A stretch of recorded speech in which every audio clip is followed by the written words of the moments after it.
Hello everybody, I'm at my daughter Becky's ranch, and I think I'm going to teach John 18, chapter 18.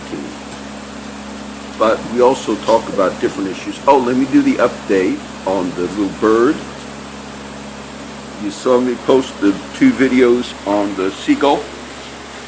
I had to bring the little bird home because when I walked to the end of that little island and stayed there for 30 minutes, when I walked back, I thought, oh, if it flies away, but no, that bird was still injured bad. So I picked her up, and she let me carry her, and I pet her, and I brought her home. But my daughter called the agency, because she said, you can't keep seagulls. I said, well, I mean, he was going to die, but they told her to drop it off at the Texas State Aquarium. I believe they even have seagulls as part of like an atrium and all, possibly. But either way, my daughter Debbie took the little seagull, and she told me, because I had it in a box and I gave it water and bread, and she said when she dropped it off, the girls at the aquarium were asking like a lot of questions. I guess they're supposed to be prepared for, seagulls, that maybe they were excited. Oh, we're going to have a seagull return, and so they're asking, how much did it eat? Do you know if it drank? And Debbie, my daughter's like saying, I don't know. My dad just found it. But I always named the animals, like real quick. So I named the seagull Jonathan Livingston Seagull because of the famous book. So my daughter Debbie says they wanted to ask so many questions that, like, she said, well, my dad named him Jonathan. So they wrote it on the box, like, because they were like, any information about the bird, and that was it. His name's Jonathan. That's so good. I kind of I named the bird. And I was going to say, now, the little dog Hooch, where is he? Oh, right here. Oh, that's the little one that you've been seeing on the videos. There he goes. Kind of, but he gets a little aggressive because he's not used to men coming in. So Hooch kind of bit me on the leg a little bit when I was coming in, and bad boy. but I was going to pick Hooch up because they see Hooch on every video. That's Hooch. Now he's a pretty dog, but if the bird video gets a lot of hits, like 5 million hits, what I want to do is, if it's okay, I want to kind of tie Hooch up, and then I'll pretend, oh, I rescued this dog. I found him on the side of the road, and then anything to get hits, to get views. All right, do you have any social justice issues, anything new that you guys want to bring up? Well, so, I was talking about the other day about how the biggest problem with the dynamics in the population of large cities versus rural community is that, you have a large influx of younger people moving to large cities for job opportunities and this, that, the other. And then you have what you leave behind in these small rural towns is senior citizens, right? And then on top of that, not only that, a lot of the senior citizens that live in big cities will actually move out to the rural communities because they want to get away from the fast-paced life. They don't feel comfortable driving on the highways like Houston, I can imagine, right? And so I was just talking about it to Lulu the other day, and sure enough, we delivered a stove to some older lady in Mathis, and she just opened up a senior center up in Mathis. They're federally funded, and they get the seniors, they go and they pick them up, and they get them every day, and they bring them in there 8 to 2 every day, and they do games, they do exercises, they do this, that, the other, and I was like, oh, that's great, that Mathis is going to get this, because a lot of these seniors, they don't have that ability to get out of their houses a lot of the times, and their family don't have time to come in and take them out and do this and that and the other. It gets them out of the house, it gets them, mentally, they're involved with something, and it's good, it's not good for you to be sitting in your house all day long, you get bored. And so I was talking about that, and then one of my friends told me, Christina, she was telling me that they used to have one in Alice, but supposedly it got shut down, and so we don't really know why it got shut down, but she says, the lady that owned it and operated it says that the federal government stopped funding it. And I thought it was so funny because, yesterday the lady was saying, yeah, the federal government won't pay me for about 3 months. I'm going to be up and operating for 3 months before she gets any federal aid. And I was thinking, well, that was a lie. You know what I mean? They didn't shut the one down in Alice because the federal government stopped funding them. It's because they probably weren't doing something right. And so Christine was also telling me too, like on Netflix, there's a movie, I guess series called Narco, short for narcotics. And it was about the story about Colombia, I guess back in the day, how the government was ran by the drug cartels. Yeah. And they were trying to take back their city. There was bombings, there was this, there was that, a whole bunch of really bad stuff going on. And she was saying how much it really does resemble what goes on here in South Texas. She says, in Alice, for example, you have a lot of buildings that are just sitting there, empty, and nobody does anything with these buildings. And as a city government, you would think that they need to fill these buildings or they need to do something with them to keep the community, to keep these buildings occupied and going. And she says that in that movie Narco, a lot of people, they have just empty buildings, and that's how they launder money out. And I was like, oh, golly, that's crazy, the biggest, somebody asked me, one of the new homeless guys, the big reason Alice is the way it is, and then I'll comment on something about Dick Cheney and George Bush, but the big reason Alice is, in our area of South Texas, Alice, their main economy, 6-8 years, was, in the past as well, was the oil business. And when oil went up, Alice was booming, but they were real dependent upon that one particular industry. And so I was telling my daughter and Lulu, who both worked with the oil field service and hot shotting, taking things, making money, I said, oh, Alice is going to be in trouble, before, but I could see the writing on the wall about the oil prices when they were going to start plunging. And sure enough, that happened. So out of all the cities in South Texas right now, Alice is the one that lost most of its tax revenue and all. So the main reason you're seeing possibly a lot of projects that they're not going to be able to complete, and you probably have some corruption like you would in just about any city. But the main reason, like empty buildings and all, the main reason is because the economy went down really bad in Alice. And so that's really what you're seeing in Alice. I wanted to mention, though, many years ago at the Kingsville Fire Department, Dick Cheney and actually George Bush Sr., when he was president, the father, they used to like to hunt birds, dove hunting, which over the years I've went a few times. So they had somebody at the King Ranch, or somebody new at one of the ranches, Sarita Ranch, King Ranch area, and they would come and hunt. They just like to come bird hunt, and it would be our fire department provided ambulance service as well as fire service. So they would call us to always have an ambulance on standby, meaning the ambulance would go to the gate where the guy, Dick Cheney, would hunt, or George Bush Sr. And so they, it's a security thing, but to be honest, the security wasn't that much because any of our guys that wanted to work the ambulance that day could work it. And, you don't have real serious background checks with the fire department, but for the most part, everybody, they knew we were firemen, and then they didn't worry about security. And so it was funny one year because they'd always call us like a month ahead of time, and it was official, like somebody from Dick Cheney's office, and my captain, who was Al Lopez, he was our union president.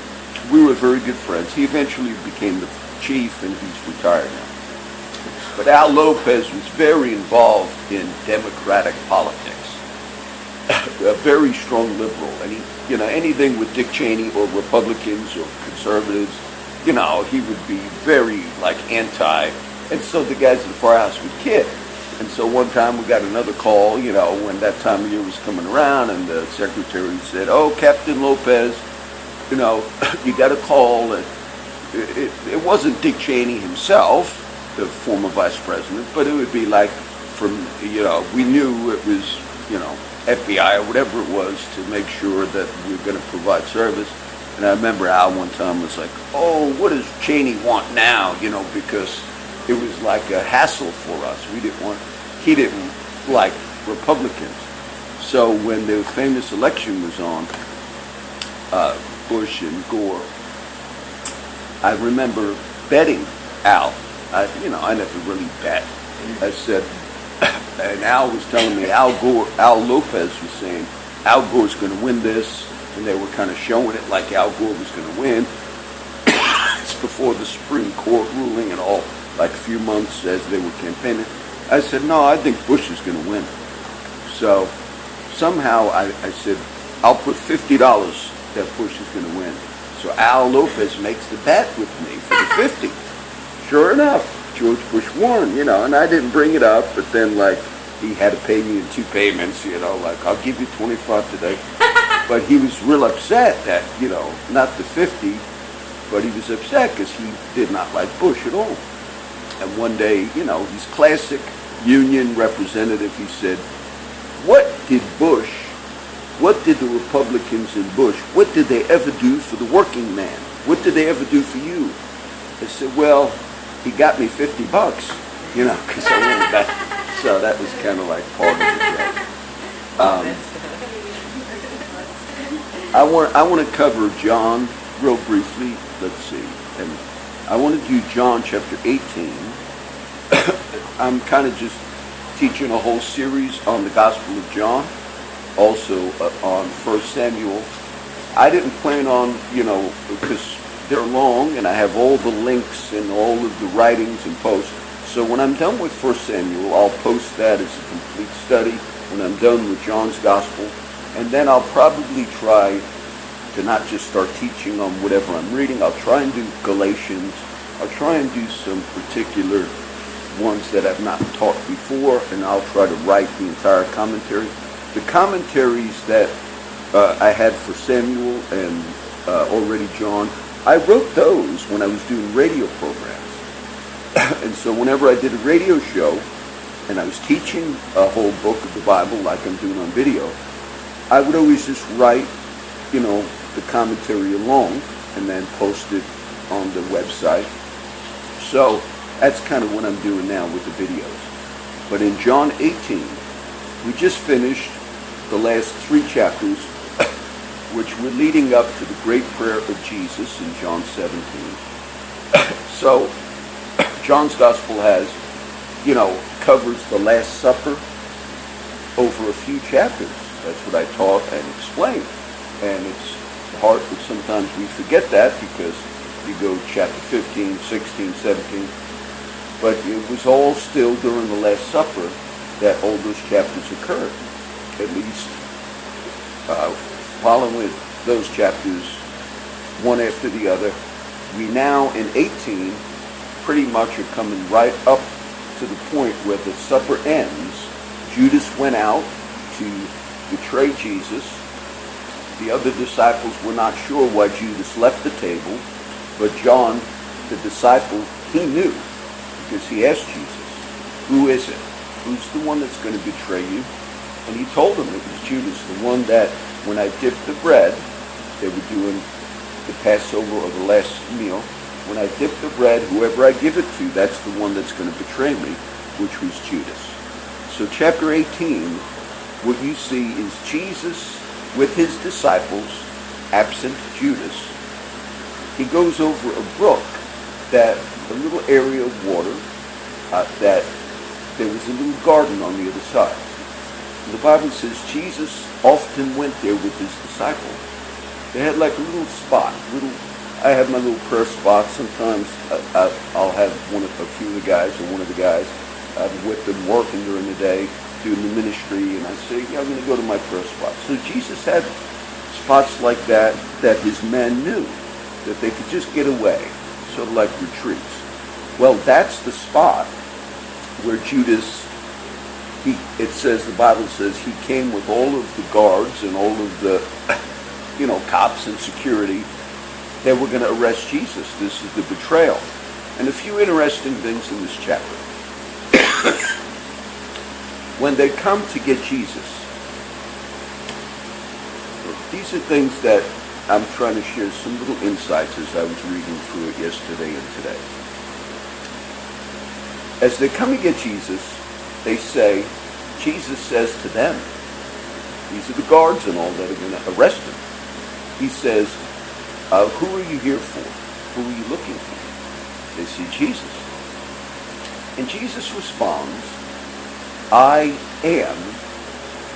And then the English translation of the Bible adds a word. That's how you do translations. The New Testament's written in Greek.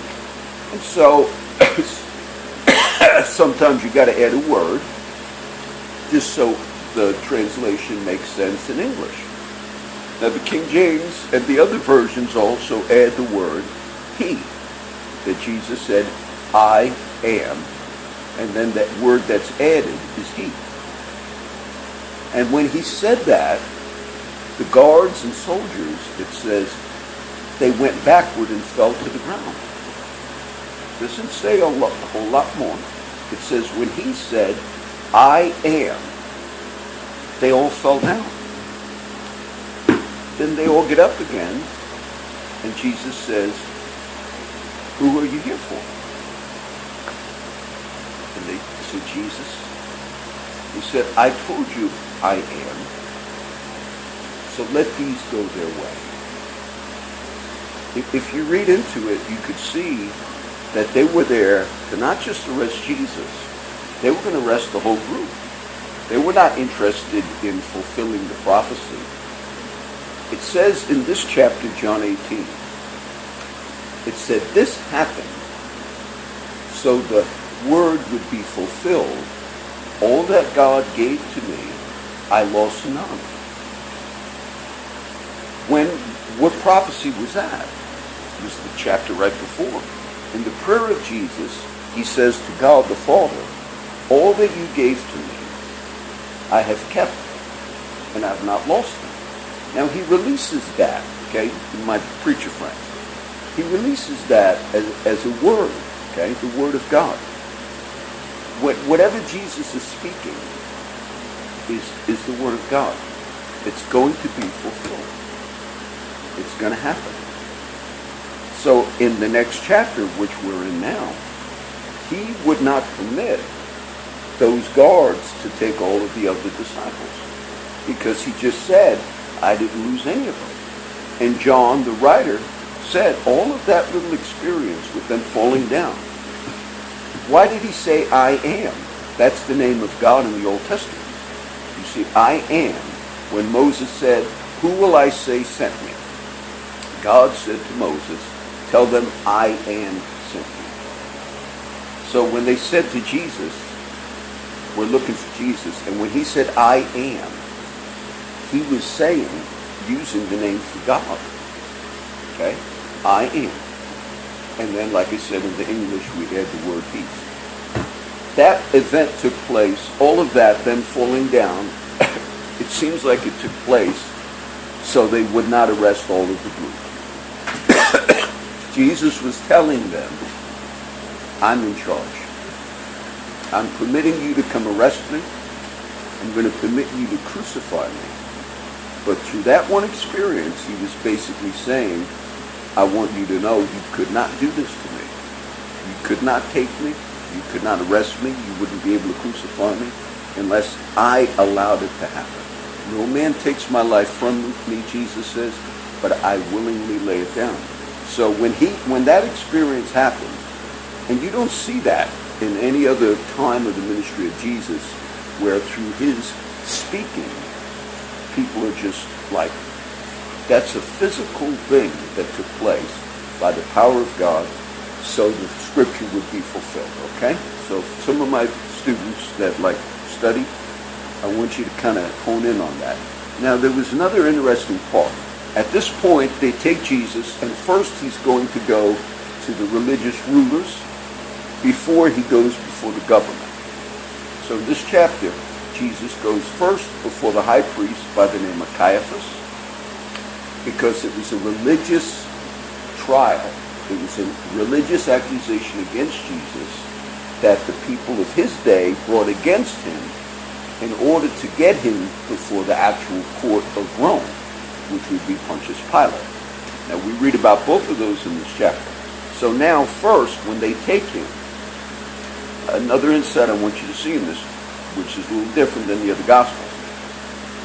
When they take him, it says he's heading off to go to the high priest's court. It's an official in the city of Jerusalem at that time. You had the temple, and you had the court. The temple served sort of like a county courthouse. Okay, that's the best way to describe it.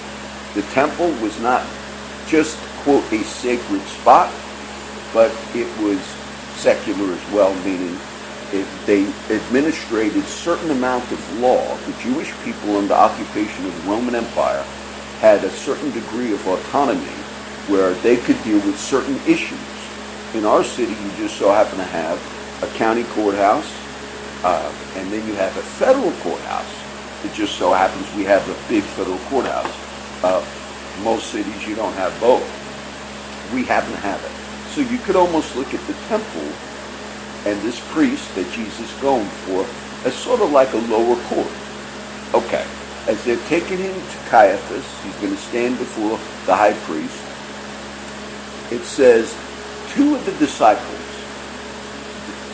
we read just now that they were scattered, but some of them decided, let's go follow. So they ran, but then they maybe had second thoughts and said, no, I'm going to stick into this until the death. Because two of them would follow Jesus on the way to this court. But you don't read about this only in this gospel. John wrote the Gospel of John.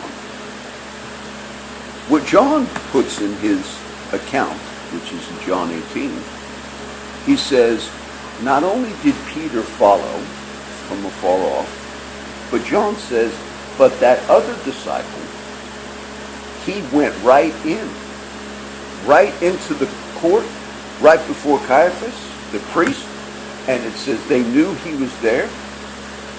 And who was that other disciple? That was John talking about himself. Some critics of the Bible kind of say, look, he's making himself look good because he wrote this gospel.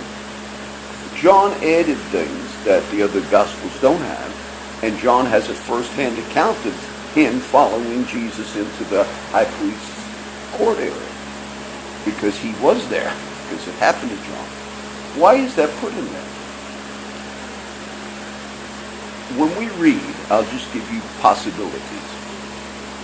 Earlier in the following of Jesus, the disciples were like anybody. We often think, oh, well, they were disciples. They were like anybody today. There was friction. And at one point in the story of Jesus, James and John, the mother of James and John, goes to Jesus and says, I have a special request about my two boys. That one would sit at your right hand and the other on your left when you're in your kingdom. And Jesus responded to the mother. And one gospel says James and John also asked. But Jesus said, that's not mine to give. Well, the other disciples heard about that. And it says they were mad. It would be like, hey, you were trying to have, you wanted to get promoted over us. So you had this friction between these guys, like who was going to be the greatest. We read about that. Now, with all that in mind, understanding that the disciples were like anybody else. They were fighting over who's going to be the toughest, who is the closest. Peter just got done saying previously, I will never deny you. Remember, when he said that to Jesus, he also besmirched the other guy. He said, oh, they might all deny you. Wait a minute. Those other disciples are sitting there like, what do you mean we're going to deny him? Peter was like that. He was, big mouth, showboat. He was the only one that walked on water out of all the others. So they had friction between each other. Now, in that context, understand, John and Peter both followed Jesus. We're going to go to our deaths, because Peter's the one that said it. But John makes it clear. He says, but only I the other disciple, which John refers to himself as that, he says, only I went all the way into the court with Jesus. Now, I read this in 3 versions because I wanted to kind of get it. I've read it before, but I read the English translation and the NIV, which are good versions. It doesn't explain it fully, but it says this is what happened. And this is for you Bible students. Okay, I wanted to give you a little extra on this. It says the lady that kept the door was on the outside of the court. It says John spoke to her and she went to get Peter. Okay? Most of us know what's going to happen with Peter right now. But it says John spoke to her and she went and got Peter. What's going on? It's possible John was saying, almost bragging, saying, I'm in here. I'm not hiding, Peter. You're the big shot that said, I'll die with you. And it's possible John's saying, I'm right here. I'm in the court. The high priest knows me. And John might have just said to that lady at the door, oh, why don't you go get Peter? He's part of our group. It looks like John might have said that because they were kind of having that friction. I just told you, these guys were not perfect. They fought among each other. They said, I'm better than this one. And John might have been doing something like that just because he wrote that gospel. He didn't lie. What he wrote is true. But you'll notice he's the one that puts it in his account. He might have wanted to set the record straight, saying Peter's the one that's been pretending he's the big shot. But look at me, young John, the one that went all the way. So the lady at the door, she goes and gets Peter. Because John seemed to say, oh, why don't you go get Peter and bring him in? This is the denials. She goes outside and Peter's standing with a bunch of the soldiers. And it says it was cold and they had a fire going. They're all by a fire. And she says to Peter, oh, aren't you one of his disciples? You know, where'd she get it? Because John probably said, go get Peter. He's one too. And what does Peter do? He could have went in, said, I'm here. I'll admit it. He's scared. He says, I'm not one of the disciples. I don't know what you're talking about. And I could see John inside thinking, see, I'm the one that went in, Peter. You're the big shot all the time. Still, all of that rivalry could still be playing out in this chapter. Well, Jesus then is called before Caiaphas, the ruler, the priest, and they're going to question him. They say, this is official charges they're going to try and bring against Jesus. And the priest questions. Says, tell me about what you've been teaching. Tell me about what this doctrine is. We've heard a lot. There's a lot of accusations. What have you been saying? And Jesus responds and says, I've been teaching openly. I've not been hiding anything. Everybody that wanted to hear what I was saying, everybody heard what I was saying. He says, if you want to know what my teaching is, he said, just go ask them. Go ask anybody. I taught in the temple. You saw me there. Well, what kind of response is that? Because this high priest is kind of like you're going before somewhat of an authority figure. And so what happens next? Let me give a good example. I wish I could. I don't have anything I could hit. Okay, Lulu, hold this for me. Just hold it like that. So when Jesus says, figure that's Jesus. And is it on there? Okay. And then when Jesus answers that way, one of the guards goes, hits him in the face. I wanted you to see that because that's what he did. Most of us, I'll fix it. Most of us don't understand. That's what they did to him. It says he. Am I supposed to hold it harder? It says he hit him with the palm of his hand. And I'll tell you, just those I used to like to, watch the fighting in MMA. When you hit somebody with the palm, it's actually harder than when you make a fist. Okay. There was some stories in the old days where like certain people were knocking people out, just slapping them, but that's because the palm was up. That's what they did to Jesus for simply saying, I've done all these good works. For which of them now are you hitting me? Why did you strike me? They hated him. They wanted him to respond the way they wanted him to respond, and he would not do it. Now, Peter again is going to get questioned because he did the one denial, he does another denial, and then he does the third one, and immediately the rooster crows. This chapter, Peter does the three. We don't read about him going out and weeping bitterly.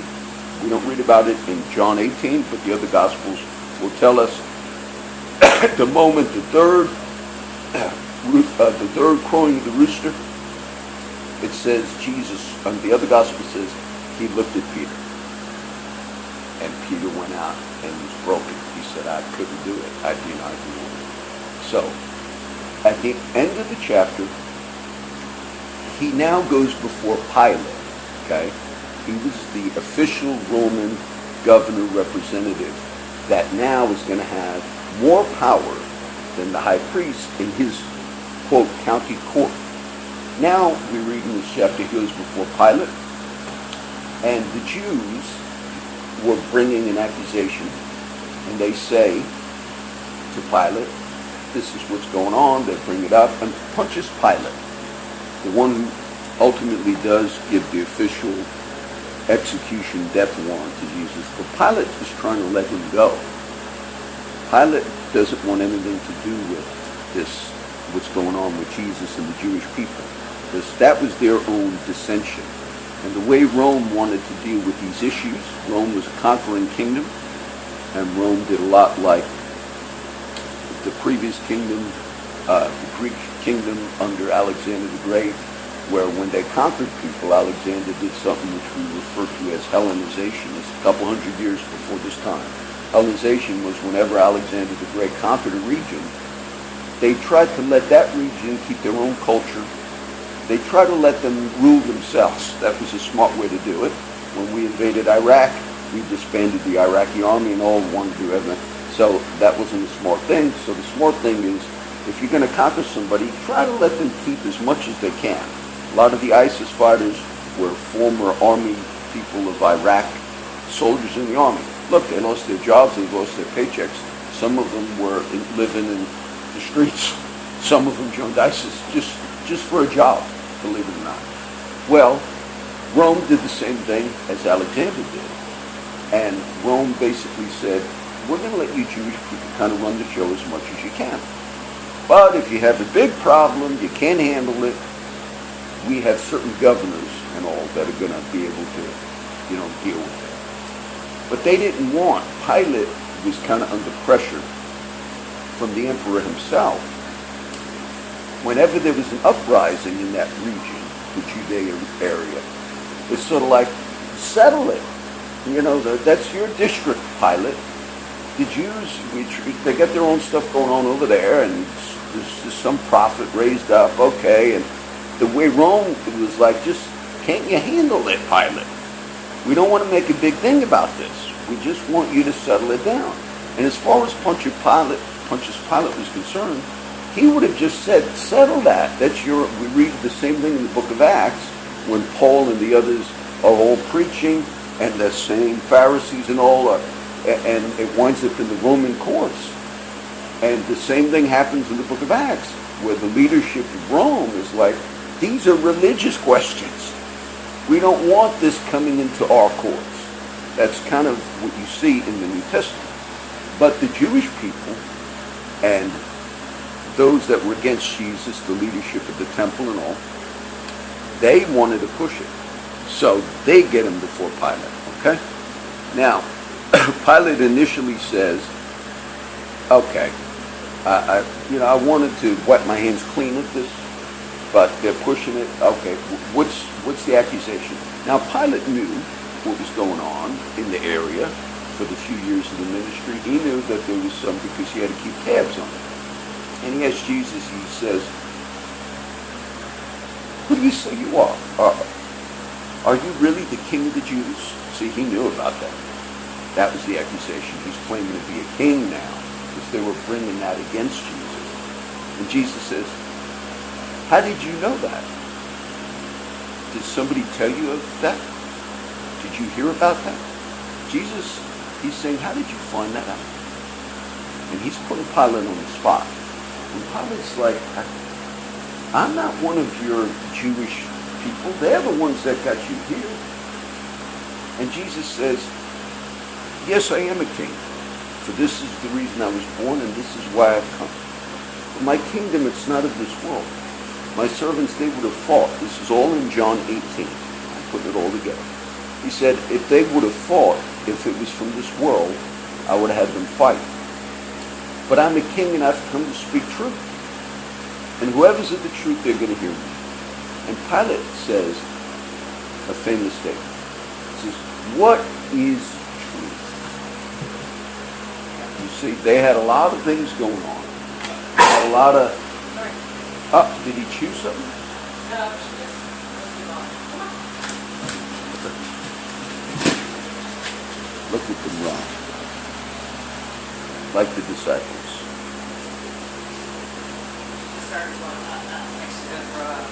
But, Probably eating crap outside.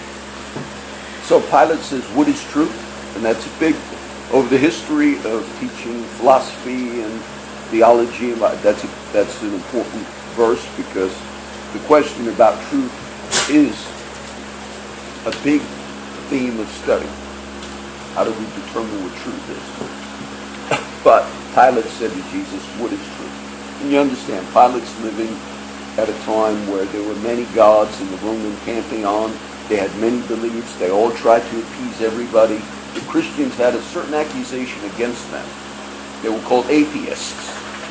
The accusation that was charged against the Christians was atheism. Why that? Because the Christians only believed in one God. Okay? And they were called atheists because they were rejecting all the gods, the pantheon of gods. So Pilate is in that type of atmosphere, and he's saying, what is truth? Everybody has their gods, everybody has their prophets, everybody has their religion. You're now here before me, you're one, there were others like you. That's in the mind of Pilate. But this time it was the Messiah, the Son of God. The chapter basically covers, we're going to get to the crucifixion coming up, okay? The few points I wanted you to see in that chapter was some of the interplay between how John had an involvement in talking to the woman at the door, going to get Peter, things like that. That's what I want you to see. But Jesus basically makes a statement in this chapter, and he says, the cup that my Father has given me, shall I not drink it? The cup of judgment, the cup of wrath, meaning he was going to receive the sins of the world, which is the crucifixion, and to drink that cup, having the sins of the world upon him, and the judgment of God. That's what the cup represents in the Old Testament scriptures. And so Jesus basically said, I'm determined to fulfill the will that my Father's given me. Not my will, but thine be done. And so all the other things going on in here, all the people that were making accusations, Pilate wanting to release him, they were not in charge. Jesus was in charge. And everything that was happening with his men and with the system and with all of the other things, they were just, if you will, pawns on the table. Okay? They were fulfilling what was written about Christ. That he must suffer. He must die the way he dies. I could add one thing at the end. I'll do it real quick. Jesus said in John's Gospel, if I be lifted up, I will draw the whole world unto me. Meaning I have to be crucified. The Jewish people in this chapter say, we brought Jesus before you, Pilate, because we don't have the right to execute. Did the Jewish people, scholars, did they ever execute anybody? Yes, Stephen in Acts chapter 7. They picked up stones. The Jews actually were not permitted to carry out executions, but they didn't always fully obey that, okay? They didn't always fully obey that. But when they did execute, when the Jewish people executed one of their own, how did they do it? Through stoning. They did it to Stephen, the first martyr in Acts 7. Why didn't they do that to Jesus? Look, Jesus said, I got to be lifted up. I got to have an official execution from Rome. And Rome crucified a lot of people. But Jesus said, if I'm lifted up from the earth, why did it have to be a crucifixion? Because he was fulfilling the story from Moses in Exodus. When Moses lifted up the serpent in the wilderness, Jesus quotes that in John 3. Jesus himself says that in John 3. As Moses lifted up the serpent in the wilderness, even so must the Son of Man be lifted up, that whoever believes on him will not perish but have everlasting life. Jesus even gave details of how he was going to die. And so it couldn't have been a stoning. It couldn't have been anything else. It had to be lifted up from the earth. Okay? So all of this scenario is taking place to fulfill the prophecies, to fulfill the types and the visions. Okay, we'll end with that. That's John 18. Does anybody have any questions? No. Okay. That's it. Good one. If anybody still wants to adopt that little dog Hooch, I think she's still got him up for adoption. All right, let me just pray at the end. Father, I thank you for letting us have another teaching out at the ranch. I pray everybody that gets to watch the videos that you bless them, and I pray that you help us to understand by the Holy Spirit the things that you're teaching us. I ask it in Jesus' name. Amen.